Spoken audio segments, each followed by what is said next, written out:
On va retrouver notre collègue Alex maintenant. Bonjour Alex. Bonjour Julie. Il y a un syndicat de la fonction publique qui demande l'aide d'un médiateur parce qu'il y a vraiment, semble-t-il, peu de progrès réalisés à la table de négociation.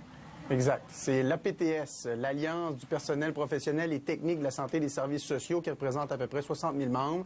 Pour vous dire, essentiellement des gens qui font des métiers, qui exercent des métiers assez nichés dans le réseau, par exemple liés à la nutrition, au service diagnostic, au soutien psychosocial, qui trouvent que le gouvernement n'en fait pas assez pour parler de surcharge de travail, d'attraction des employés aussi, que le Conseil du Trésor ne priorise pas les négociations. Donc, ce qu'on fait, c'est qu'on demande l'aide de médiateur.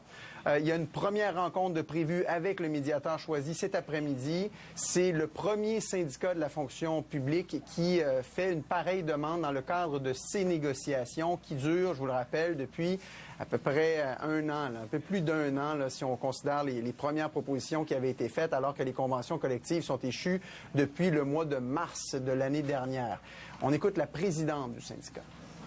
Devant un constat de pénurie de main-d'œuvre, notamment par rapport aux psychologues, on propose des ententes, des achats de services au privé, mais avec des conditions nettement supérieures.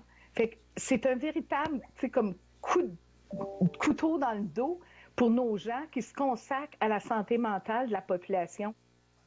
Il y a même une rumeur de débrayage qui circule. Bien, en fait, on va tâter le pouls des membres. Puis ça, c'est pour l'ensemble des syndicats de la fonction publique. Il y a quand même 500 000 personnes qui négocient leur convention collective à l'heure actuelle.